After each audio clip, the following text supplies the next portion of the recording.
भूतिया ढाबा। एक दिन बच्चों ने पिकनिक जाने की बात कही। यह सुनते ही अंकिता की रूह कांप गई, क्योंकि उसे एक पुराना किस्सा याद आ गया। ये बात तब की है जब अंकिता 10वीं क्लास में पढ़ रही थी। एक दिन टीचर ने पिकनिक का प्लान बनाया था। अपने सभी दोस्तों के साथ अंकिता ने भी जाने के लिए हाँ कर दी। पिकनिक पर जाना था पावागढ़। पूरा स्कूल पिकनिक जा रहा था, इसलिए करीब 30 बस सभी बच्चों को ले जाने के लिए तैयार थी। अंकिता अपने दोस्तों के साथ सबसे पीछे वाली बस में बैठ गई। सभी हंसते मस्ती करते हुए बस में जा रहे थे। तभी कुछ दूर जंगल के पास पहुंचकर उसी बस में तेज आवाज़ आई। यह वक्त रात के करीब 1:30 बजे का था। ड्राइवर गाड़ी से बाहर निकला तो उसे पता चला कि टायर फट गया है। ड्राइवर ने सबसे कहा कि बस का टायर बदलने में करीब 2 घंटे लगेंगे, आप सब नीचे उतर जाइए, मैं इसे बदल देता हूँ। आप लोग पास के ढाबे में जा सकते हैं, वहाँ गर्म गर्म चाय पी लीजिए और मैं इस टायर को फटाफट बदलने की कोशिश करता हूँ। ड्राइवर की बात सुनकर सभी बस से उतर गए और पैदल चलते हुए पास के ढाबे में पहुँचे। वहाँ एक बूढ़ा व्यक्ति चाय बना रहा था। इतनी रात को ढाबा खुला हुआ और किसी इंसान को चाय बनाते देख सबको हैरानी हुई।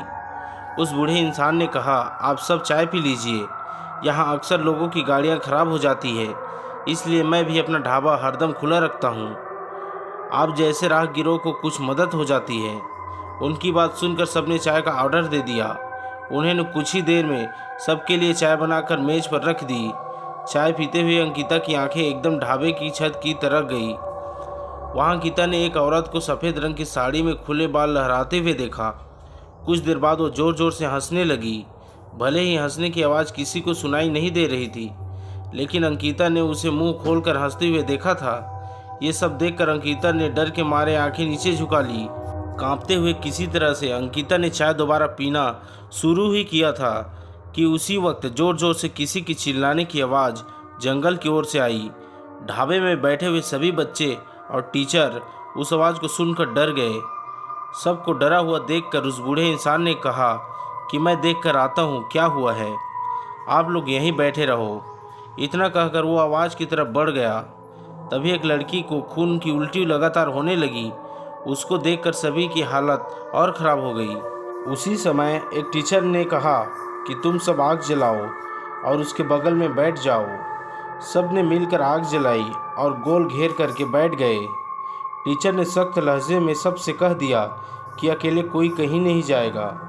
वैसे भी सब इतना डरे हुए थे कि अकेले कहीं जाने की हिम्मत हो ही नहीं रही थी। आग के पास बैठे बैठे 3 बज गए।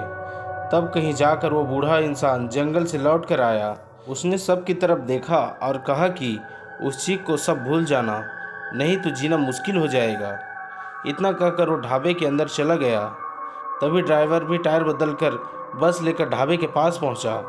सभी लोग भगवान का नाम लेते हुए उस बस में बैठ गए। टीचर ने बस में बैठते ही सबको कहा कि कोई एक दूसरे से बात नहीं करेगा, सीधे सब सो जाओ।